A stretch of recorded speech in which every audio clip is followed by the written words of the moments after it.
Namaste, Namaskaram, Vanakkam, Namo Namaha, Jai Ganesha. Pranayama, the Hindu science of the internal energies and especially the breath. This will be a two-part series.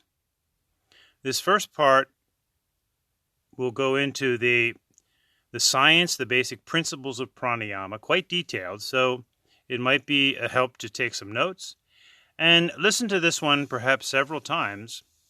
And then the second podcast will be the actual pranayama exercises where we can spend 15 20 in a breathing session together. So the Sanskrit Hindu word pranayama refers to the control or restraint, yama, of the energies, prana, and especially the breath energy. And a little reflection, we realize that breath is our first and last food. In the Hindu yoga, religious, spiritual, scientific lifestyle, the Hindu Sanskrit word ana, A-N-A, is breath, respiration, our first and last food.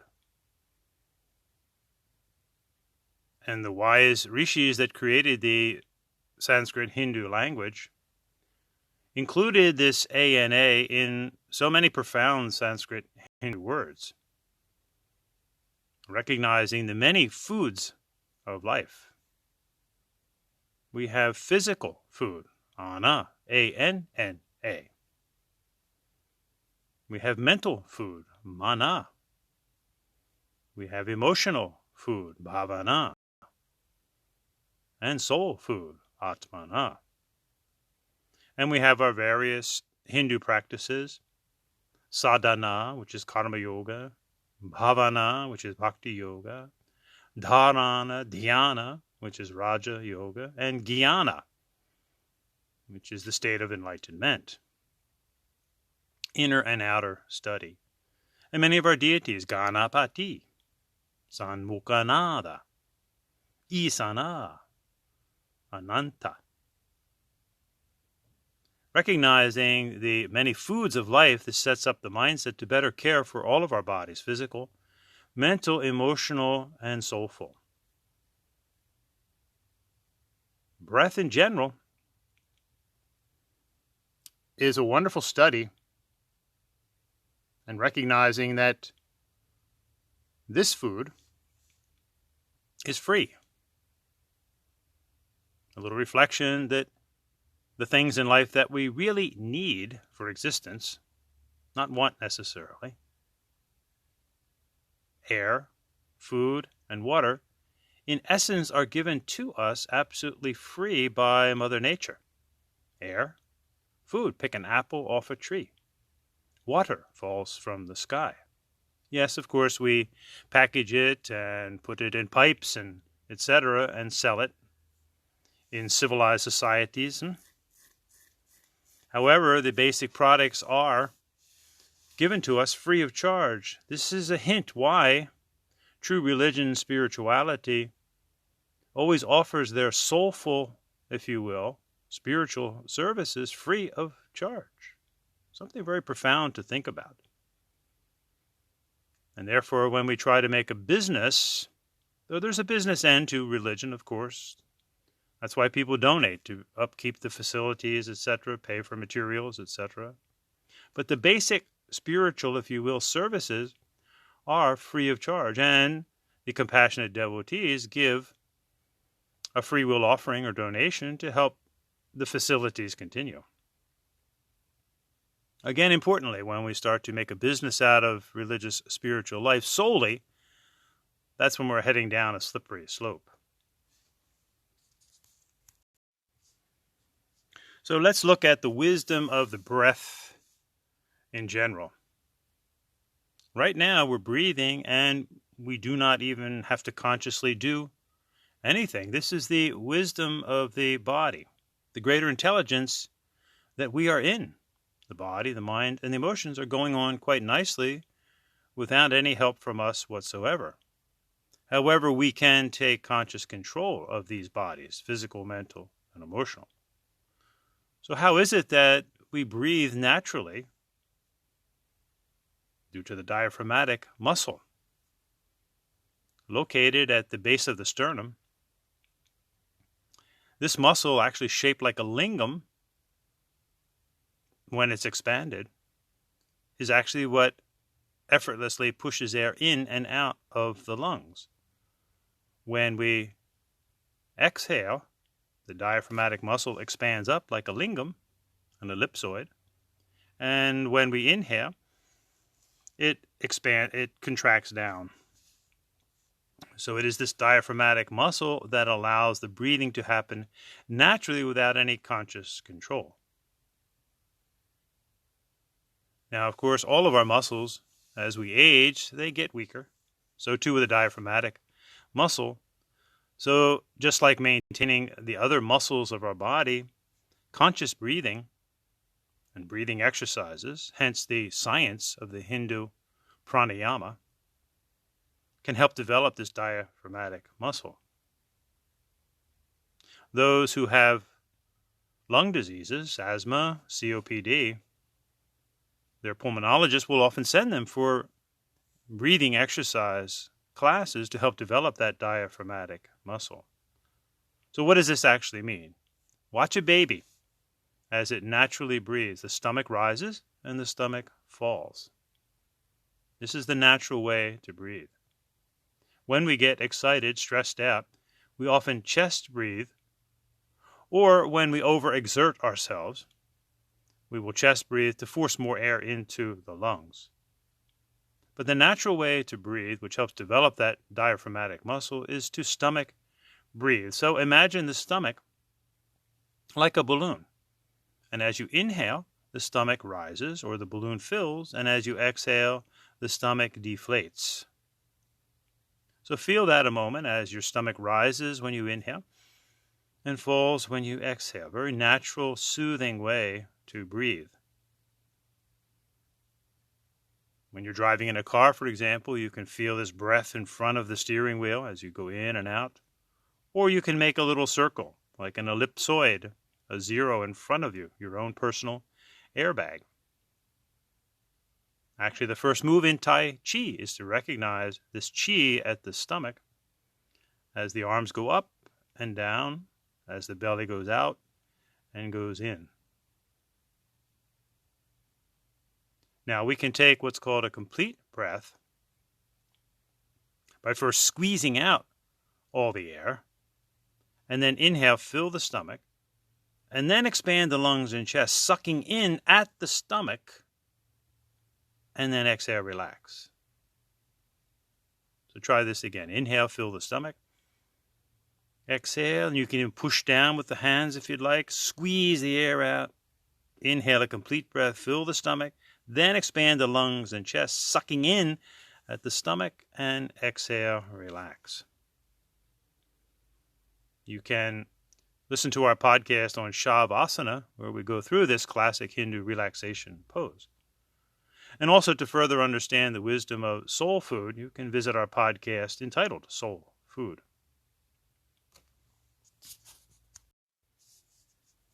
Now, in our conscious breath control exercises, our pranayama, we can also incorporate a beat, a tala, if you will. Tala means essentially to clap. And we can inhale and exhale to a 4 count, chatur tala. 1, 2, 3, 4. 1, 2, 3, 4. And you can change the tempo. This is the laya. And generally you'll want a slow tempo, vilambit. Imagine the slow swaying of Ganesha's trunk or an elephant's trunk. Hence it's called the Vilambita Sutra.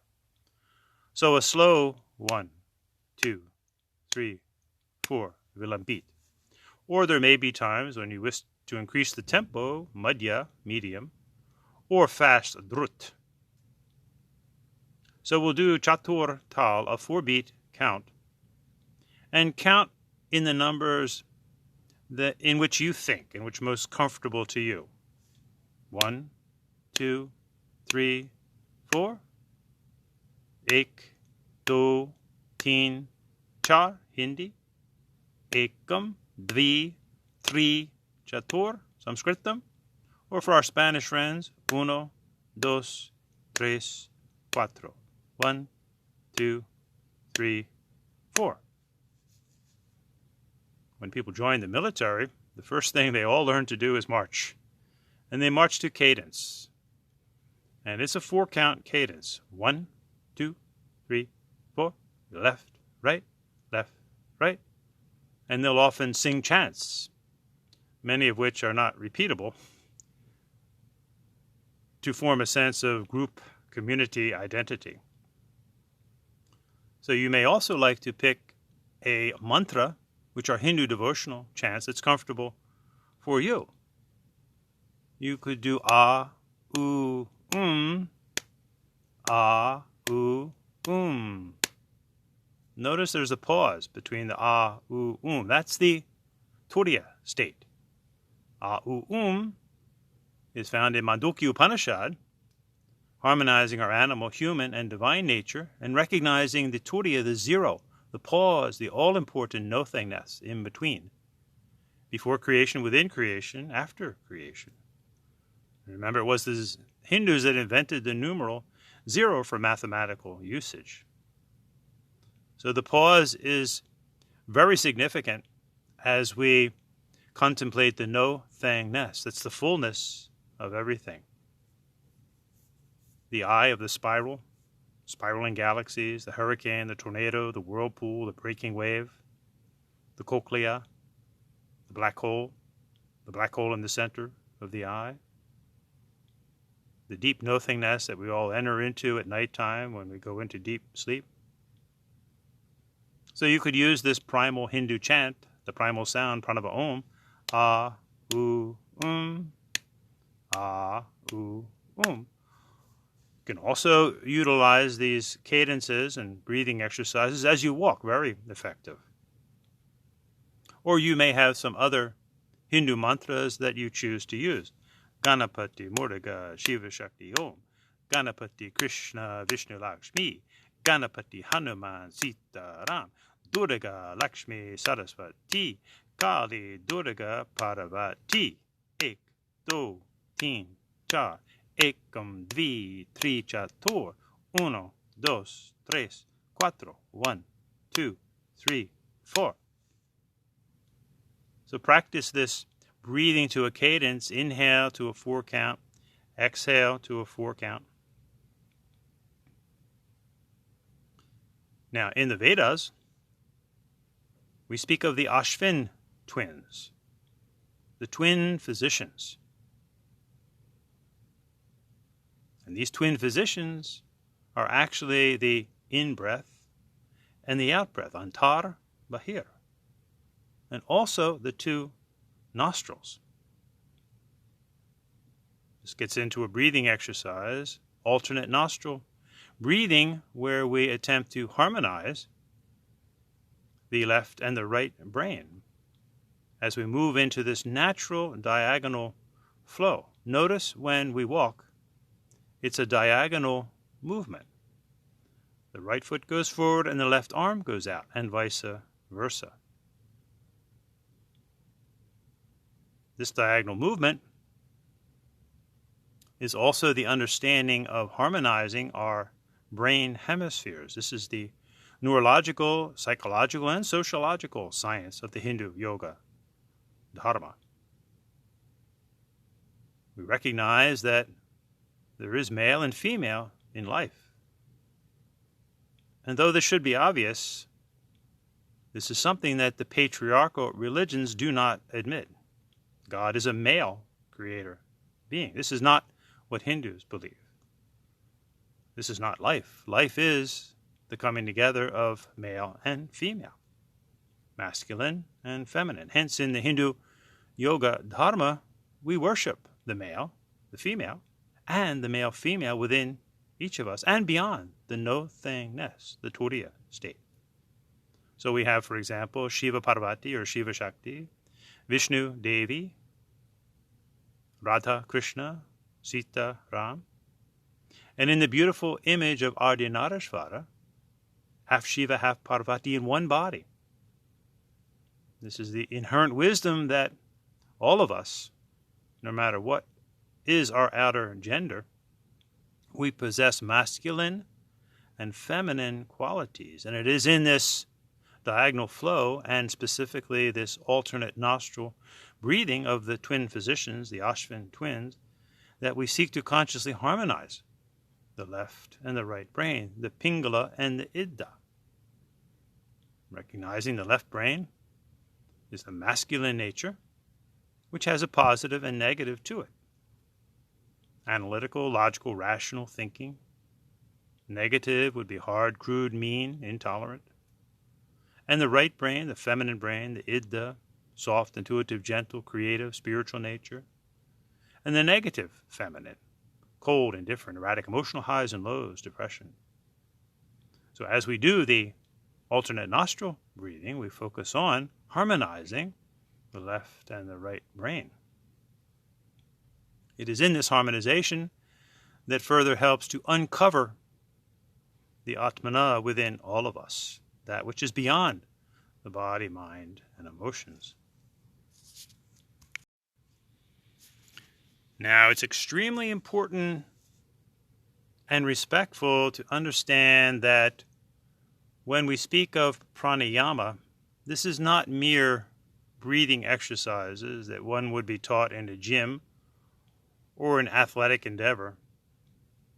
Pranayama is the science of breath control in order that one's awareness will enter into the Atmana, the soul. For example, in the Yoga Darshana, the Yoga Sutras of the Saiva Hindu Guru Patanjali, there is a small section in the center part of this great work which must really be read in its entirety to fully comprehend. And this section in the middle is called the Ashtanga Yoga section.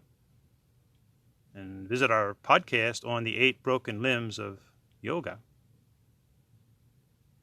And this 8-limbed path, Ashtanga, contains pranayama, which is actually the 4th limb, which is preceded by yama and niyama, which are the ethical restraints, the Hindu understanding of ethics and selfless service, and niyama, bhakti yoga. But this is extremely intense and really meant for Hindu male celibate yogis in training. And an honest read of Ashtanga, and indeed all of the Yoga Sutras, shows that this is about ultimately moving one's awareness into the Atmana and into the essence of the Atmana, which is the no-thingness, to become actually nothing. Purushartha sunyam kaivalyam. The liberation is the wealth of the soul's absolute nature. It's sunya, it's zero nature. Now, in this 4th limb of pranayama, the Saiva Hindu Guru Patanjali recognizes developing a natural flow of in and out, antara bahir. But then he gives the soul, pun intended, S-O-U-L, purpose of this pranayama, viksepi chatura prakasha varanam, to enter into the 4th state. Remember the Om? The 4th state is the no-thingness, the turiya, the absolute silence within, thus unveiling the inner light, prakasha varanam. So just as in all aspects of yoga, in true pranayama, we must be respectful and realize this is all about the Hindu yoga dharma, and though there's great physical, mental, and emotional benefit, the ultimate goal here is for awareness to go into the Atmana, this Satchit Ananda, pure existence, pure energy, pure light, pure love, bliss, Ananda. In fact, when we look at these areas of Hinduism, which are so enticing to many, the Hatha Yoga, the proper name, the asanas, chakras, kundalini, pranayama, these areas, these esoteric areas of Hinduism, were always meant to be kept rather secret, meaning that one had to have a lot of preparation first and they were not to be openly displayed. And sadly, we see, due to the actual laziness of many Hindus who have allowed this to happen, and the entrepreneurial spirit, if you will, of many who simply want to make a business out of these esoteric subjects. We find all the nonsense today in the name of yoga, hot yoga, power yoga, doggy yoga ad nauseum.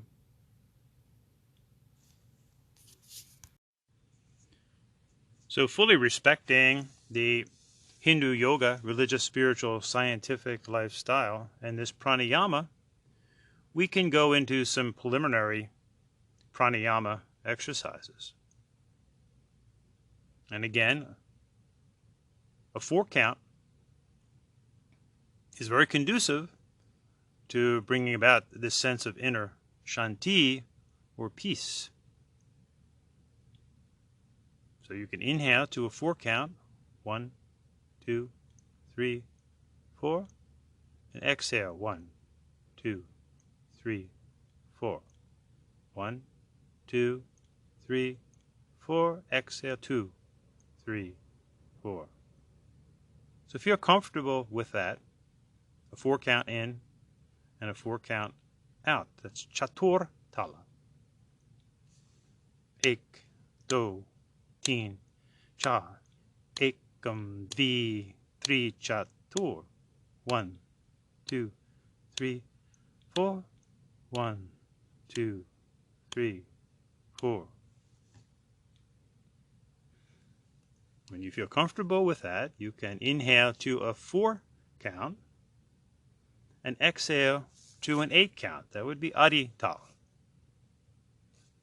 Inhale, 1, 2, 3, 4. Exhale, 1, 2, 3, 4, 5, 6, 7, 8. Inhale, 1, 2, 3, 4. Exhale, 1, 2, 3, 4, 5, 6, 7, 8. Now remember, in our second podcast, we'll go more deeply into this, but just learn the rhythm first. Now you can also inhale to a 4 count, exhale to an 8 count, and then pause for a 4 count. So it goes like this. Inhale, 1, 2, 3, 4. Exhale, 1, 2, 3, 4, 5, 6, 7, 8. Pause, 1, 2, 3, 4. Inhale, 1, 2, 3, 4. Exhale, 1, 2, 3, 4, 5, 6, 7, 8. Pause, 1, 2, 3, 4. Inhale, 1, 2, 3, 4. Exhale, 1, 2, 3, 4, 5, 6, 7, 8. Pause, 1, 2, 3, 4. Relax. Now, you can also inhale to a 4 count, pause for a 4 count, exhale to an 8 count, pause for a 4 count. So it would go like this. Inhale, 1, 2, 3, 4. Hold it. 1, 2, 3, 4. Exhale, 1, 2, 3, 4, 5, 6, 7, 8. Pause. 1, 2, 3, 4. Inhale, 1, 2, 3, 4. Hold. 1, 2, 3, 4. Exhale. 1, 2, 3, 4, 5, 6, 7, 8. Pause. 1, 2, 3, 4. Now finally, we can also add some tongue movement, which helps to stimulate the internal energies. Take the tip of your tongue and push it against the teeth. This is called Rajadanta Bilam. Rajadanta is tooth, Bilam. Then take the tip of the tongue, push it into the roof of the mouth, the palate. This is the Rasan Mordagam. Rasan Mordagam. Tip of the tongue at the palate. Then take the tongue all the way back to that space that goes up into the nostril. This is the Tala Mule, the root, Tala Mule. Then the fourth way is to curl the tongue, the sides of the tongue up. Not everyone can do this. This is actually called the crow's beak. Kaka Chanchva, the crow's peak. So you're essentially making, in a sense, a straw out of your tongue. Piped vayum, drinking through a straw. So you can employ these tongue movements with your breathing. So for example, you could do a Raja Dantabilam, tip of the tongue pressing on the teeth, and go inhale, 1, 2, 3, 4, exhale, 1, 2, 3, 4, and so on. Then you could place the tongue in the roof of the mouth, the tip of the tongue, Rajan Mordagam, and do 1, 2, 3, 4, 1, 2, 3, 4. Then you can place the tongue all the way back, Talu Mule. 1, 2, 3, 4. 1, 2, 3, 4. Then curl up the sides of the tongue, Kakachanchva, crow's beak, and drink through this straw, Piped Vayum. 1, 2, 3, 4. 1, 2, 3, 4.